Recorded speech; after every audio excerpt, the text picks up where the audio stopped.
നമുക്കറിയാവുന്ന പോലെ ഒരു ദിവസം ഖത്തറിൽ ഒരുപാട് ഡീൽസ് ആണ് ക്ലോസ് ചെയ്യപ്പെടുന്നത്. ഈ ഡീൽസ് എല്ലാം ക്ലോസ് ചെയ്യപ്പെടുന്നത് പ്രോപ്പർ ലീഗൽ വേയിലൂടെയാണ്. ഇതിൽ ഉൾപ്പെട്ട നമ്മുടെ ഇൻവെസ്റ്റ്മെന്റ്സ്, ട്രാൻസാക്ഷൻസ് ഇതെല്ലാം ലീഗലി പ്രൊട്ടക്റ്റഡ് ആണ്.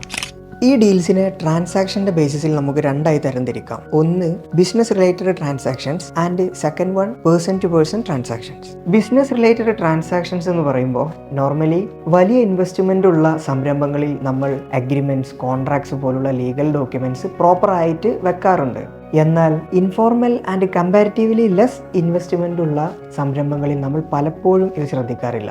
ഇതേ സംരംഭം ഭാവിയിൽ വളരെ വിജയകരമാവുകയോ ഒരു പക്ഷേ നഷ്ടത്തിലാവുകയോ ചെയ്താൽ ഡിസ്പ്യൂട്ട്സ് അവിടെ ആരംഭിക്കുന്നു. ചിലർക്ക് പണം നഷ്ടമാകുന്നു, ചിലർ ബിസിനസ്സിൽ നിന്നും പുറത്താക്കപ്പെടുന്നു.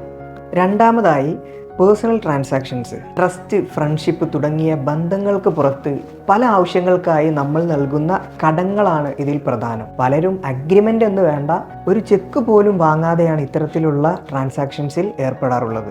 എന്നാൽ ഇവ നഷ്ടപ്പെടാൻ പോകുന്നു എന്നറിയുമ്പോൾ മാത്രമാണ് നമ്മൾ അഗ്രിമെൻറ്റ്സോ ലീഗൽ ഡോക്യുമെൻറ്റ്സോ ഒക്കെ പ്രിപ്പയർ ചെയ്യാൻ വേണ്ടി ശ്രമിക്കാറുള്ളത്. ഇത് നമ്മൾ വളരെ ശ്രദ്ധിക്കേണ്ട ഒരു കാര്യമാണ്. ഏത് തരത്തിലുള്ള ട്രാൻസാക്ഷൻസ് ആയാലും ഒരു അഗ്രിമെൻറ്റോ ഒരു ലീഗൽ ഡോക്യുമെൻറ്റോ അതല്ലെങ്കിൽ അറ്റ്ലീസ്റ്റ് ഒരു സെക്യൂരിറ്റി ചെക്കോ നമ്മുടെ കയ്യിലുണ്ടെന്ന് നമ്മൾ പ്രത്യേകം ഉറപ്പുവരുത്തേണ്ടതാണ്.